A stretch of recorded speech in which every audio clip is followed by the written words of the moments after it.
Hostel Project é um projeto que se destina a pensar os procedimentos criativos realizados por mim desde o final da década de 90 e até então. É o que pega essa parte conectada fortemente com o corpo nômade, que inicia com o estudo sobre a obra, né, de Deleuze e Guattari, e também retornar a 3 diferentes espetáculos de repertório da companhia, que foram projetos que marcaram em diferentes épocas o procedimento de relacionar coreografia com a dramaturgia.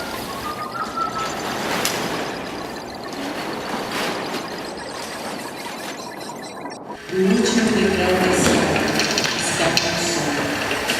Criar um espaço livre. Pessoas jogando. Ali.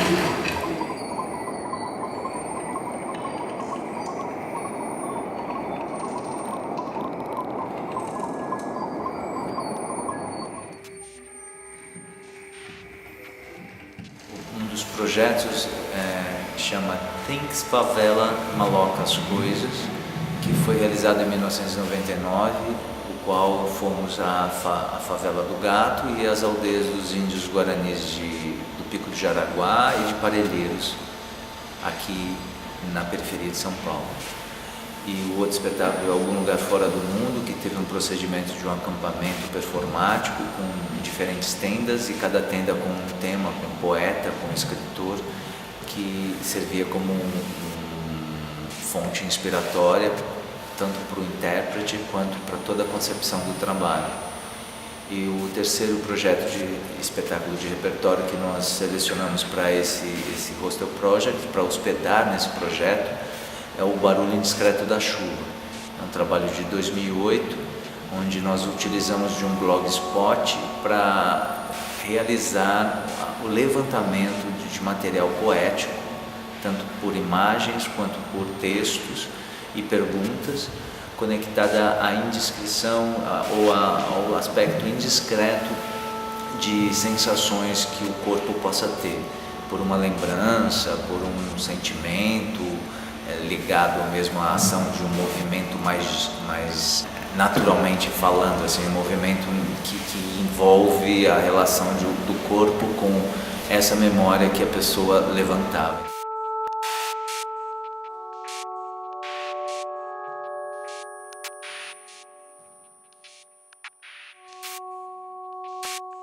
No desenvolvimento do processo de pesquisa, optou-se em acampar na aldeia Crucutu, que fica na barragem após Parelheiros, perto de um bairro chamado Colônia da Cratera.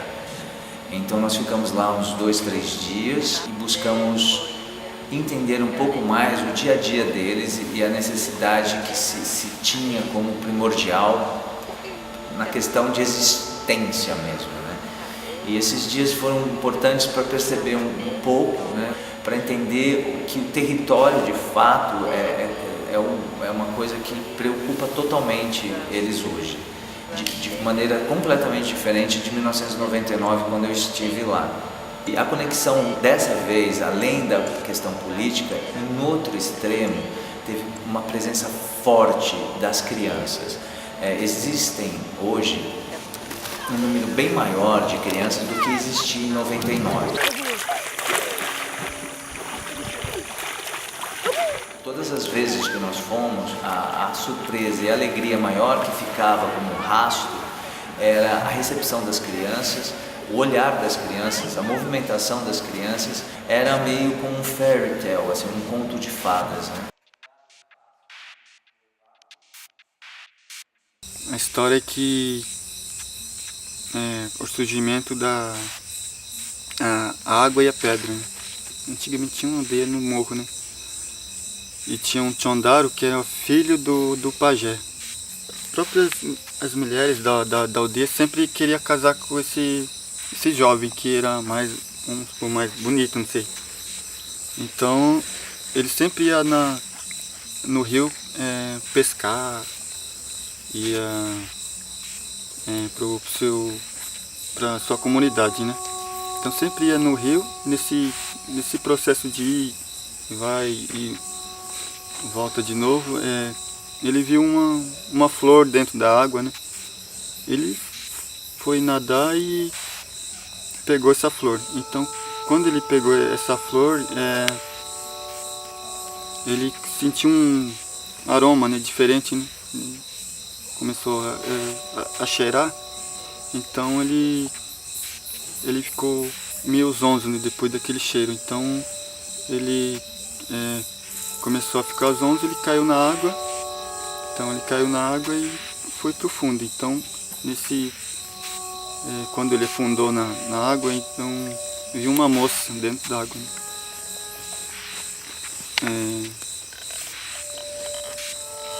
Viu uma moça dentro da água, então eles começaram depois que ele viu a moça, ele sempre queria ir mais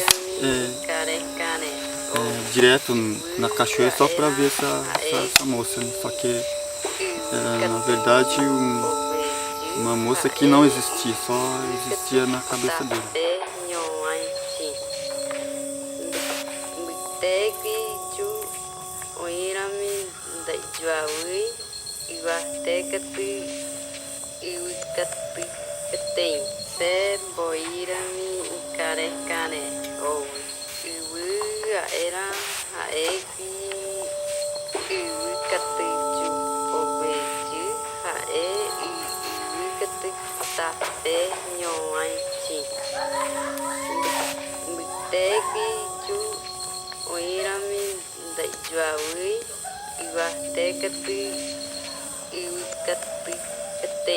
Então esses aspectos foram cruciais nesse acampamento, foi fortíssimo isso, a presença das crianças foi forte, dos animais, dos cachorros, e essa relação da conversa mesmo deles, e sentir essa necessidade de presença e de reivindicação na questão mesmo político-cultural dos índios guaranis. Nessa fase 1, que a gente está chamando do Hostel Project, nós concentramos muito na cultura dos índios guaranis, essa ideia de aprender uma língua ou um pouco da língua, porque não foi profundo, mas foi uma aproximação da maneira como eles falam hoje. A escrita guarani, ela por si, a gente está adaptando do pessoal do Paraná que fizeram essa escrita da maneira mais simples, né, e apropriado para inclusive para a alfabetização das crianças, né? E nós utilizamos para essa obra, para essa ideia do Hostel Project, esse Work in Progress, poemas do Beckett, da última safra dele, né, que pega entre 75 e 1983. E poucos trechos desses textos do Beckett nós traduzimos para o Guarani Mibia, que com o auxílio do Marcos Tupã e a Francisca Guarani, nós traduzimos algumas das frases.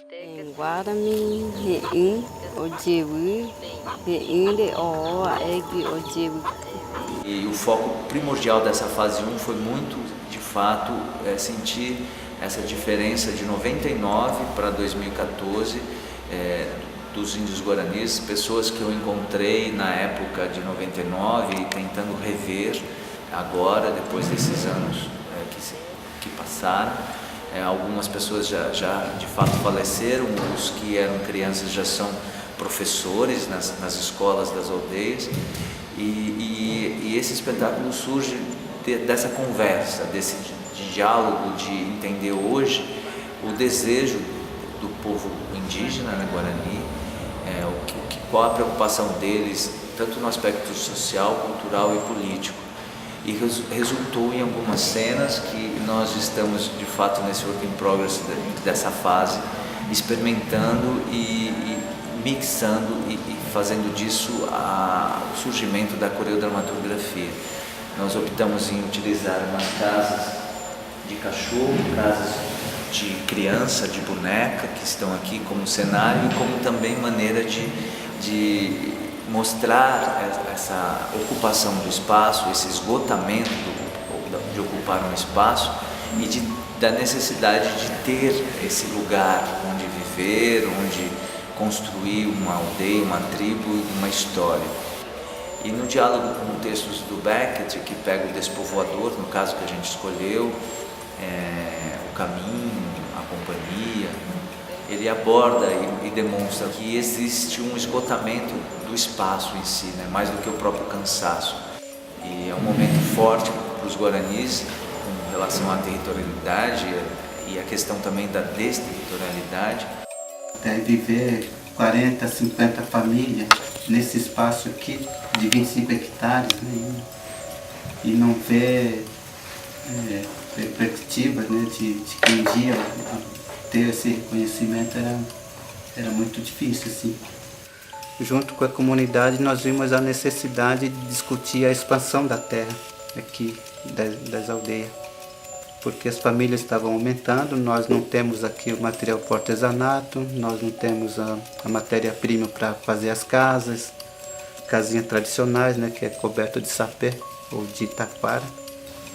Abril de 2012 foi publicado esse primeiro reconhecimento da FUNAI, no Diário Oficial, que fez a revisão do limite, mas estamos aí, hoje podemos ocupar, lá onde nós estamos, sofremos pelos proprietários a reintegração de posse no juiz, pedido de reintegração, mas só que a juíza negou.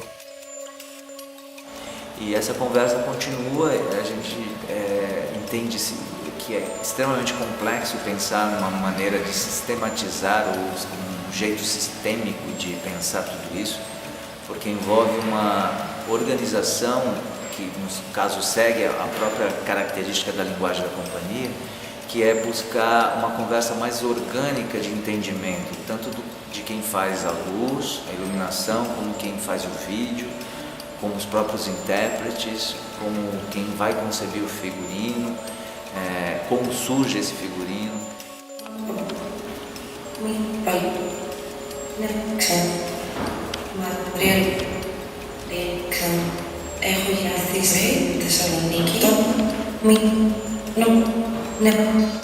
Dentro do processo, a gente buscou o corpo esquizofrênico, masoquista, e que vem do Deleuze e de todas as referências que a gente busca. E aí durante o processo, assim, depois com o envolvimento com os guaranis, a gente foi observando no dia a dia deles como a gente conseguia inserir isso dentro desse corpo que a gente estava buscando, que era também o corpo à margem, o corpo baldio.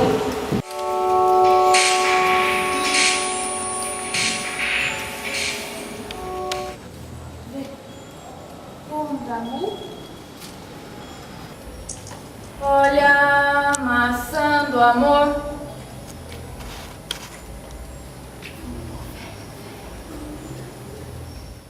Foi a primeira vez que eu trabalhei com uma pesquisa mais aprofundada, assim, de ir numa aldeia, de ver como que é, passar 2 dias lá, sentir, né, o ambiente, que lugar é esse, que território é esse.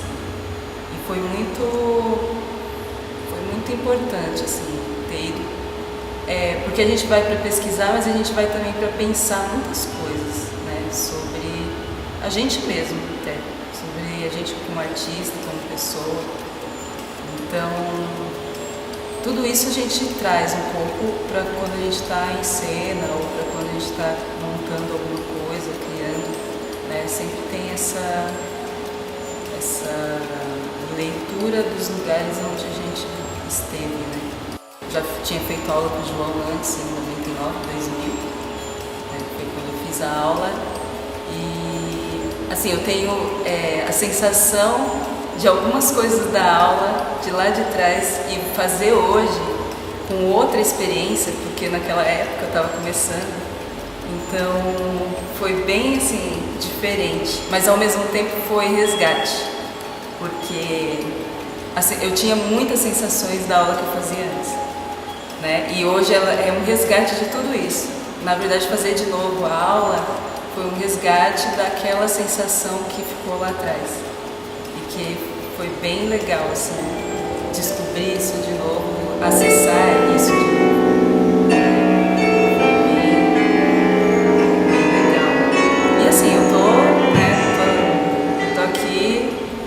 Descobrindo coisas, estou dentro desse processo agora, descobrindo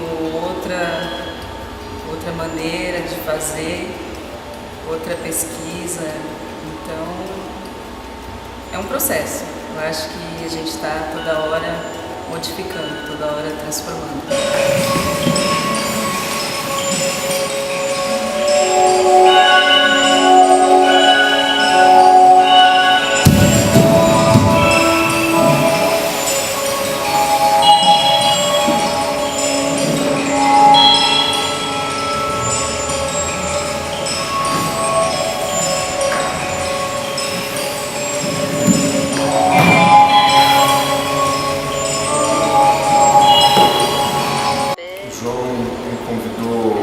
Novamente para fazer um trabalho de trilha com ele e, assim como tinha acontecido na sinfonia,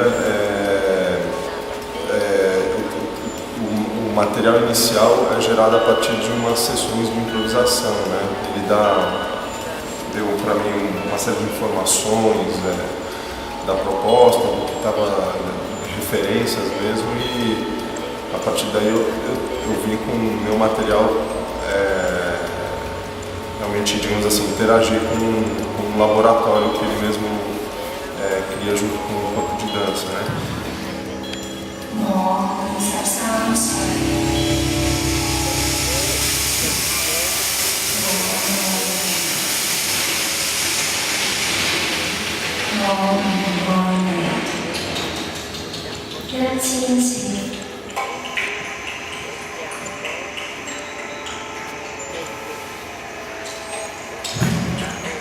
O trabalho corporal, a linguagem corporal, que eu caracterizo como a marca de surgimento da pesquisa com relação ao corpo nômade, ela coincidentemente inicia-se junto com a primeira visita à aldeia dos índios Guaranis e à favela do Gato em 1999.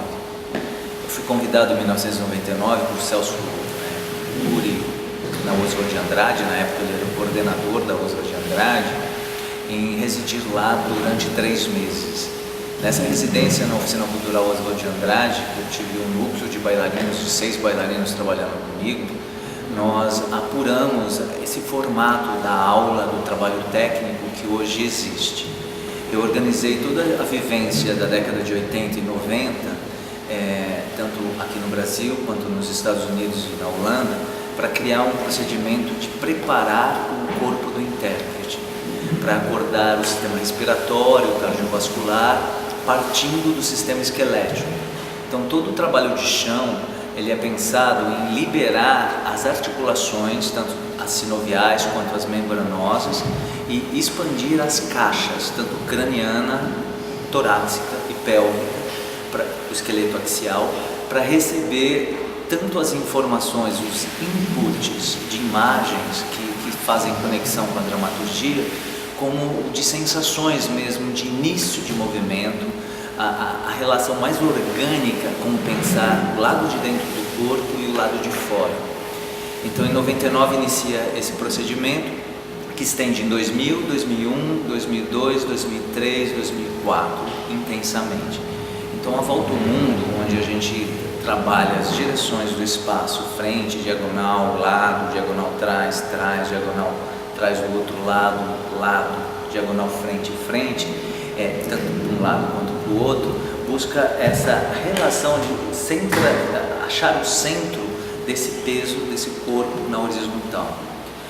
A outra sequência que nós temos, que eu chamo de Apolo 13, que é onde o corpo se desprende do chão e parte para o nível médio e alto, como se conhecesse o espaço mais amplo do céu, da parte mais alta que a gente pode ocupar nesse espaço, eu chamo de Apolo 13. Então teve um desenvolvimento mais pensado em trabalhar com a força da gravidade e com toda essa imagem que surge internamente a partir dessa primeira parte da aula, que as pessoas sentem organicamente como funciona o sistema digestivo, vai acordando a pulsação, e o osso é a parte mais importante de acordar nesse momento. Então toda essa relação de conexão entre o húmero, o esqueleto apicular superior, o una e o rádio, elas são primordiais nessa próxima sequência, que é Apolo 13, de fazer com que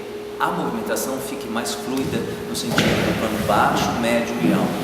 Então as inversões, o peso que estaria na caixa pélvica passa para a cabeça, o assoalho pélvico aponta para uma outra direção, bem em oposição ao chão, a palma da mão, o assoalho dos pés.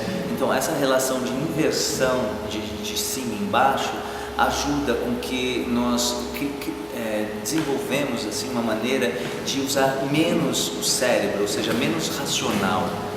E dentro desse procedimento surge a brecha imensa para inserir a relação dramatúrgica com a criação. Então toda a parte de desenvolvimento poético que a gente escolhe, no caso do Coastal Project de Beckett novamente, ou de Rainer Miller, ou de Baudelaire, ou de Artaud, de Manuel de Barros, de Fernando Pessoa, entra nessa brecha, nessa inversão de entender o mundo que lhe envolve, tanto no sentido do espaço interno como externo. A partir dessa intimidade com essas sequências, que elas são frequentes, ou seja, diariamente nos ensaios a gente inicia o procedimento de ensaio com essas aulas, a gente vai dilatando essa parte mais sólida de pôr o corpo do intérprete, o intérprete em si, em contato com uma coisa às vezes desconhecida, que seria o trabalho de um outro escritor, ou de um outro artista, ou de uma imagem, do subjetivo. Então, o objetivo, o objeto primordial da aula é extremamente corporal, na questão físico do esqueleto, do osso, do real, e vai para o ficcional. Então, essa brecha de expansão das articulações, que vem meio pelo release technique, a gente coloca a inserção poética.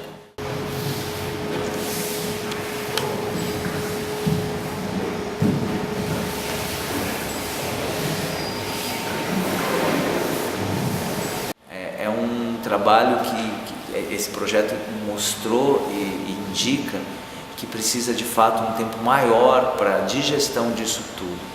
No caso, foram mais, vamos dizer, 8 a 9 meses intensos pensando nisso. De fato não é suficiente, não se faz como uma maneira, vamos dizer assim, de tempo para pôr tudo isso num campo onde a gente possa separar o que é o que. Então por isso que eu, de fato, a companhia e nós chamamos de fase 1. Penso na fase 2 e fase 3 para ter esse discernimento mais claro e organizar um procedimento e uma forma de chegar mais próximo da essência e da substância disso, que é a investigação da Companhia Corpus Nómades e a minha. Era